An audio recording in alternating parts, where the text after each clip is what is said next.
Some moments in life were written before you even knew they were coming. This story is absolutely one of them. SaxMan Noel, how are you today? I'm good. How are you doing? Good. I want to know first, how did you get that name? So how did I get the name? Yes. That's interesting. Mm-hmm. So it was a branding thing. Mm-hmm. For me, it was more so, okay, what name can I choose? Because I know Instagram, they said you can't really change your name until like a couple days. Right. So I was like, yeah, this one has to be like locked and loaded. Okay. So I told myself, all right, let me do something that's gonna stand out for me. When people see it, they know like what they're getting, so they don't have to guess. Yeah. So that was the perfect thing. And it makes sense Yeah. because when you go to your Instagram, the first thing you see is all your incredible music and everything that you have. So tell me about the first time you picked up a saxophone. So the first time I picked up a saxophone was, well, I could go back before this. Picking it up, this was 2011. Oh, wow. Okay. Yeah, so I was 18 years old Mm-hmm. at that time, but the idea of like wanting to play was when I was about 12, 13. Oh, Yeah. wow. So you've always just had the gift of music. Yeah. Okay.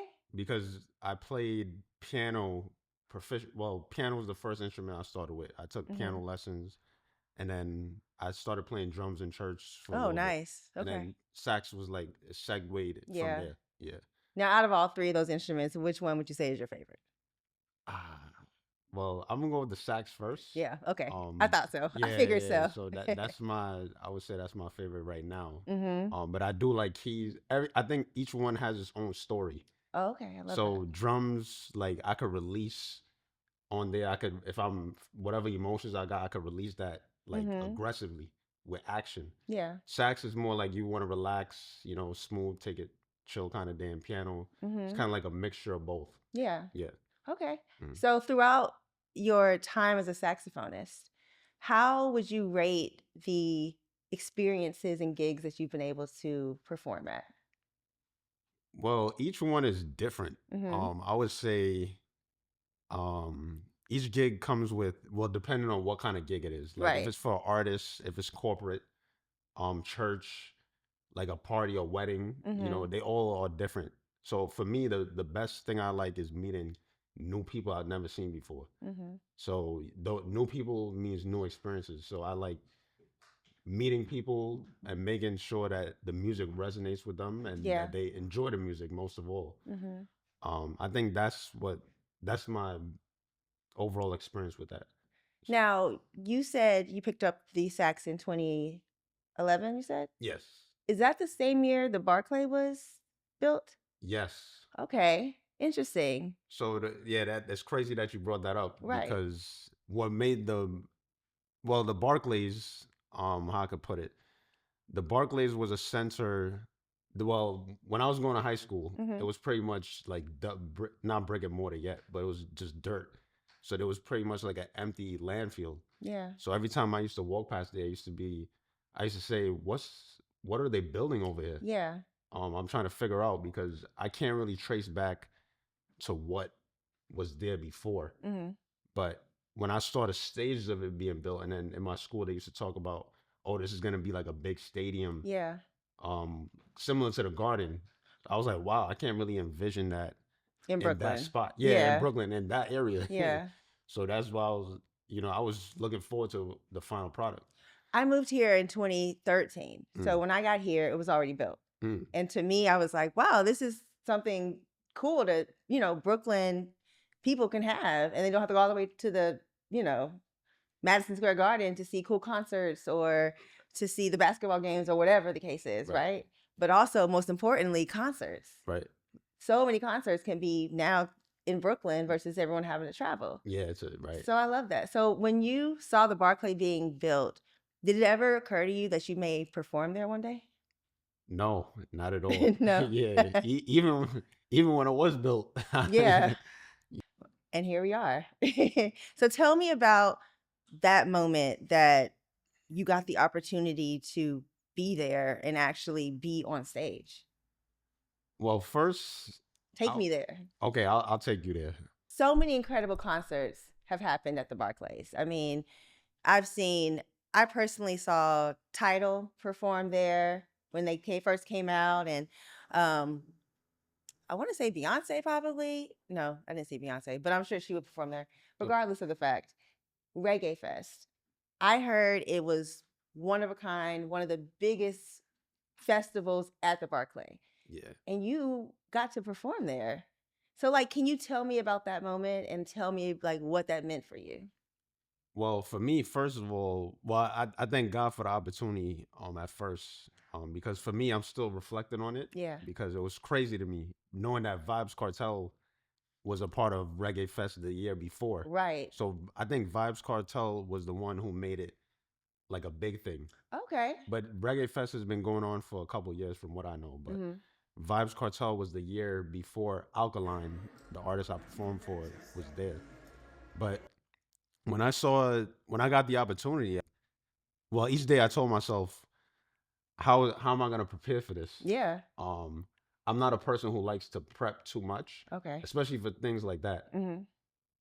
Playing in front of, it was 19,000 people. It was sold thousands, out. Yeah. So that was when I heard that, I was like, wow, this is crazy. Once in a lifetime experience. Yeah. So seeing that when I got there, so leading up to the event, I got there, checked in. It didn't hit me until it was actually time for the concert because I was there for the sound check. I saw Alkaline, the artist, cool guy. I was exchanging ideas with him, asking him what he wants from the music. But it didn't hit me until when I came back from the sound check This was a moment for the stage. Yeah. And I started seeing other artists, other dancehall artists in there as well. Like Elephant Man was there. Oh, I love Elephant Man. Oh yeah, I do. I love Elephant Man. He's a character. But yeah, he was there. Cranium. It was just a lot of people like downstairs. But seeing the behind the scenes before what's happening before the show, this is all new to me because I've never had an experience. This is like my first experience on a stage this big. Yes. Wow. Yeah. So seeing that I was more so observing everybody and what's going on around me. I didn't know what to really expect. But the novelty of it was what I liked the most. But when I got out on the stage, I didn't even start playing yet. When I went up by the DJ booth, that's when I was like, wow. That's what it hit This you. is crazy. That's incredible. What a full circle moment. Yeah. What a full circle moment. I love that. Yeah. And it was, for me, it was more so like, because my high school was like 20-minute walk from the Barclays. Okay. So I also saw another friend of mine who was in the same marching band as me in high school that was performing at the event too. Oh, wow. Yeah, so seeing that made it, I'm like, wow, like we both started in the music together and now he's here as well. Yeah. And his drum line is also very known around Brooklyn. So when we saw each other, it was like, wow, it was that connection was there instantly. Like we both made it. Yeah. I love that. Yeah. So did you and Alkaline, did you discuss what you were going to be playing prior to, or did you just go out there and just freestyle it? How did that work? So with that, it was more sort of manager. Okay. You like learning about all these things before doing concerts and things of that sort. I thought I'm going to talk to the artist directly, but the manager is really the spokesperson for the artist. Sometimes the artists, they don't really want to handle all that, but they tell the manager what they want. So the manager told me these are the specific songs that he wants you to play to. Okay. But he did about at least 50. The songs that I saw on the catalog, it was at least 40 and up. Oh, wow. Yeah, so it was an extensive playlist. So I knew the order of the songs that were coming up, but some of the songs also listened to before. But I'm not really. I love reggae music, but I'm not really a dancehall guy. Okay. I would say, like, yeah, when I used to go to parties and things like that, I listen to dance. That's when I really tapped into the dancehall music. But I'm more of like a lovers rock, Barris Hammond kind of old school reggae kind of vibe. Okay. That's what I like. But I'm very familiar with the dancehall music. Like if I hear it, I'm like, oh, this sounds familiar. So when I listened to the 4 songs, I knew 2 out of 4 of them. The other ones, you pick up the melody and you kind of, there's no like specific structure to it. So you pick up the melody and say, okay, like I could do this idea here. But for me, I'm not one to say, okay, let me rehearse this idea and this is how I want to do it. I like to get a feel of the song, Yeah. and when I get on stage, anything can happen. So And I don't. you just go with it. Yeah, Yeah. I love that. yeah, That's a true artist. yeah, That's a true artist. yeah. I love that. So tell me about what's one thing that happened backstage that like people wouldn't even know? Like something that fans or just fan lovers of reggae, like what's something that happened backstage that kind of blew your mind? Can you think of anything? Hmm. Let's think. Yeah, I'm going back in time, even though it was like 3 weeks ago.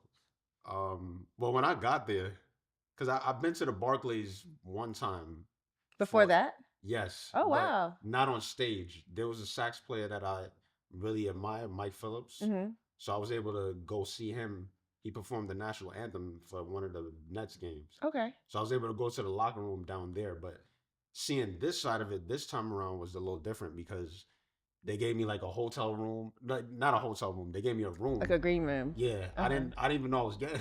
That's awesome though. I mean, Yeah, you're a performer, so you know have to have your space to kind of get yourself together before you hit the stage. yeah. So yeah, that's true, and that was all new to me. So going down there, seeing that I had my own room, I just soaked that in. Like I didn't even start. I just sat there and just reflected, Mm, and I was like, wow, this is this is a crazy. moment. Yeah, and then my assistants who came in, I had a videographer and a photographer. They were there too, Mm-hmm. and we were able to say, wow, this is crazy. Yeah. You know, Elephant Man's room was right next to mine, and so much artists in the area. So I was Mm-hmm. able to see the different artists and the different talent that was also going to be performing and opening for the concert too. Mm-hmm. Yeah, Okay. but really back there was really me just, I had a snack. They had a fridge there, chopping it up with the videographer and the photographer, Mm-hmm. and just seeing from there. Yeah. Okay. So now, what did you learn about yourself during this whole experience? That's a great question. Um, what did I learn about myself? Uh, I would say that I'm more of like I'm very spontaneous. Mm-hmm. I'm off the cuff, which I like. I That's how I operate through life. I don't like.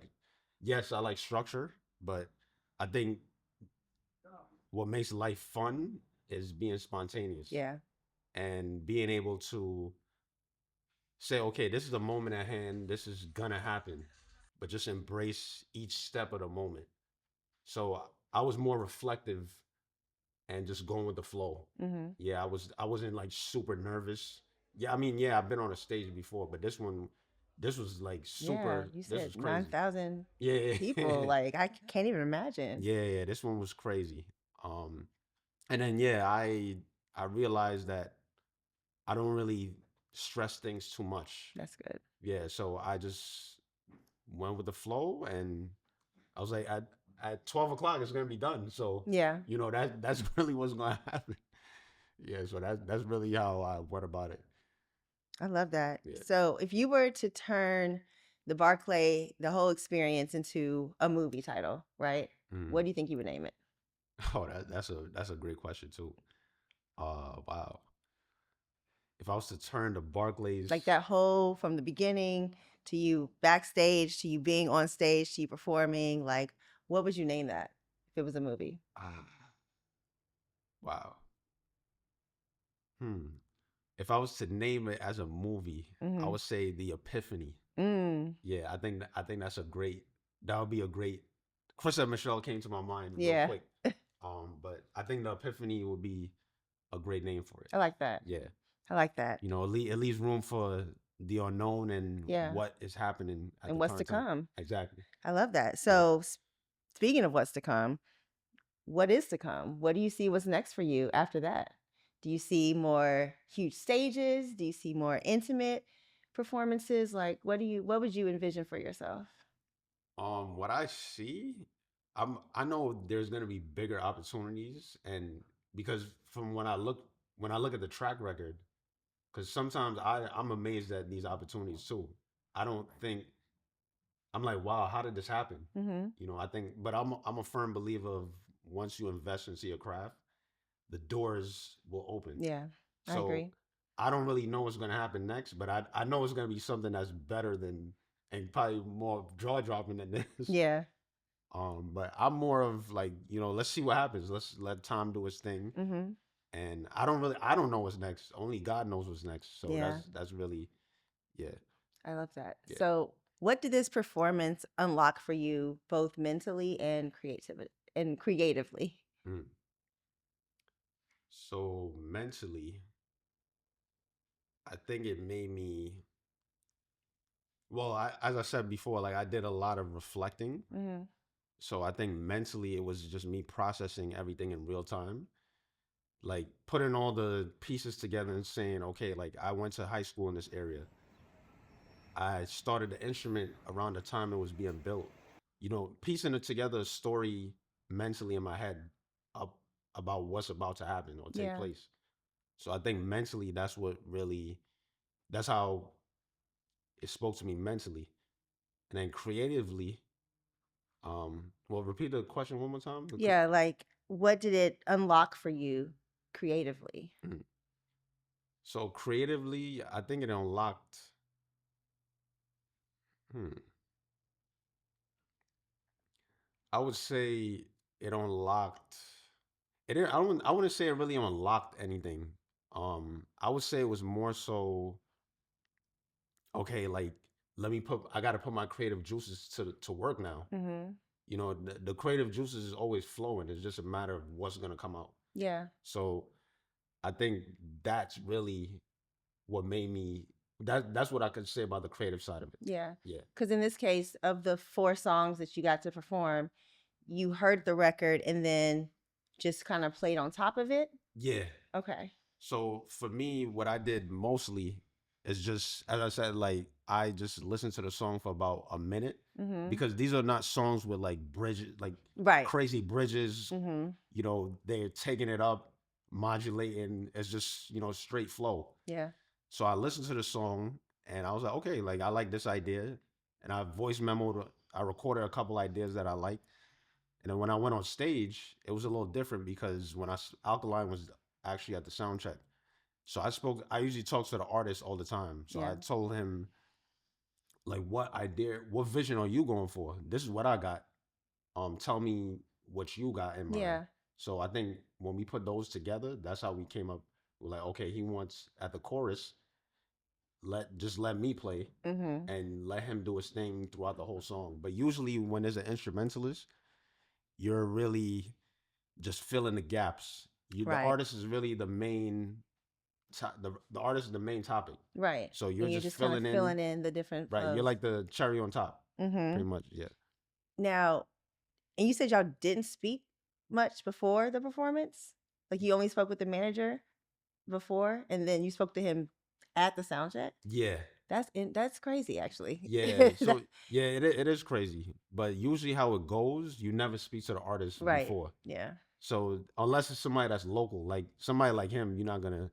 And his caliber is in Jamaica. Right. He's Huge. probably like top. From what I researched, he's probably like top 5, Wow. top 10 artists. That just makes you look even better. Oh, That's so great.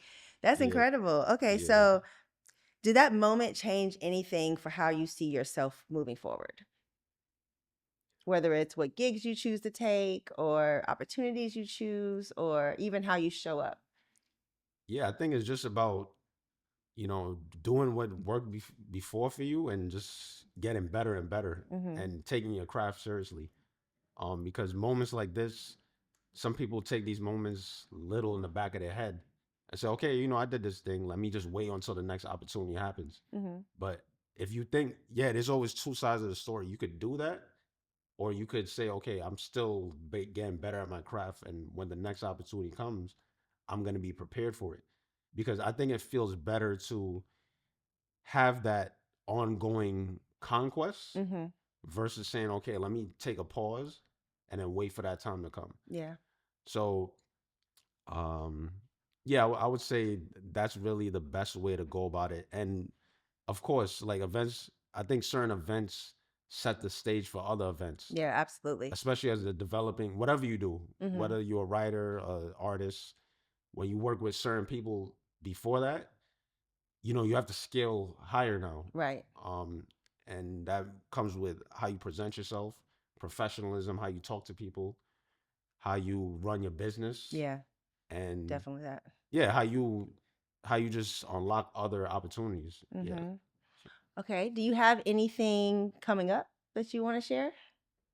Any new opportunities, any performances? You know, spring just started in the Yeah. city and summer is about to be crazy. Yeah. That is true. Summer, I can feel it already. I know. As soon as the weather breaks, it's over. Yeah, it's but for me, I would say, let me see. Um,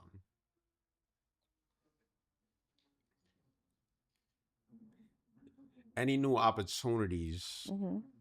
Well, there's some I can't really speak on because Okay. it's private. Okay. Yeah, but Okay. yeah, I'm more of, it's wedding season, so now Yes, this is definitely. when a lot of people are getting, well, May, that's when a lot of people get married. Mm-hmm. So that's really like my theme for from May to about like October. Mm-hmm. And then other things are just like in between. Okay. But yeah, I don't know what else is coming next. Every day's a new day. That's true. So that's how I think about it. Today, I don't know who I'm gonna talk to that Right. That could in the next hour. So correct. yeah. I love that. Okay, Yeah. so manifestation moment. Who would be your dream artist to work with? Like to Oh, perform with? oh wow, that's a great that's a great question. Yeah, You can give me I gotta two. choose one. You can give me two. Give me two. Give me two of your like dream artists. One male, one female. Oh, one. Okay, that narrows it down. Mm-hmm. Well, for the male, I would say Babyface. Oh wow. Yeah, Okay. just The because. legend. Yeah, Yeah. definitely one of the best to ever do it. Mm-hmm. I would say with him because I listen to a lot of his songs. He's written a lot of great songs. Oh yeah. A lot. I mean, catalog crazy. Yeah, his catalog is out the world. And I know that the sax player that currently plays with him now, I know of him. Mm-hmm. He's based out in California. But I like Babyface's vibe because I resonate with a lot of his music Mm. and his caliber of music. He's also still young. He's not like fairly old. Yeah. So I would say Babyface would be there's others, but Babyface will be my number one. Absolutely. Yeah. And then for the woman, Yes. yeah, believe it or not, I really like Mariah Carey. Okay. Yeah. I mean, who doesn't? Yeah. I know a lot of people probably wouldn't expect me to say that, but I mean, her songwriting, like her pen game is insane. yeah. Yeah. And songwriters to me, they stand out a lot, especially if they actually can sing too. Yeah. So that could be because I think that makes the song like 10 times better. Oh, for sure. Like if you wrote it and you could sing it, that's great.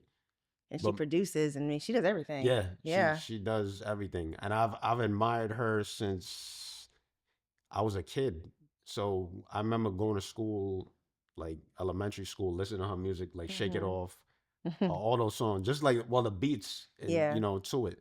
And I saw her in concert before too, but I'm like, wow, that's one artist I want to meet. Mm-hmm. And if I work with her, that'll be great. But she's also still young too. Yeah, she's still out here performing as well. She's still performing. So I would say those two. I love that. If I was to choose, it's so many, but those are my two. Yeah, I love that. Yeah. Oh, those are great. Those are great. Like you chose two of the best. Yeah. Oh man, okay. Yeah. So for anyone watching this who has like a Barclay level size dream, like what would you tell them? What would I tell them? Yeah. I mean, just keep believing in yourself Mm-hmm. and just keep investing in your craft. Whatever you do, keep doing that, and then whatever's meant for you will happen. Yeah. Yeah. That's great. That's great. Okay, so where can we find you? What's your Instagram? What's your socials? What's all your information? Okay. So you guys can find me on Instagram. That's SaxMan_Noel. And that's really my stage name. And then Facebook, I'm on there as well. But once you put SaxMan Noel, you'll find me. And yeah, that's pretty much it. Yeah. Is there anything else you want to tell the people? Well, I thank Olivia for doing this interview. Yeah. I appreciate her. This was great. You taught me so much knowledge. Yeah, we both, I learned a lot from you too. Mm-hmm. So I would say there's nothing else. Just, stay tuned for more. That's really what it is. And God is the greatest. God is the greatest. Yeah. I agree. Thank you. Yeah. This was fun. Yeah. I don't know how to cut. Yeah, nah, it's good.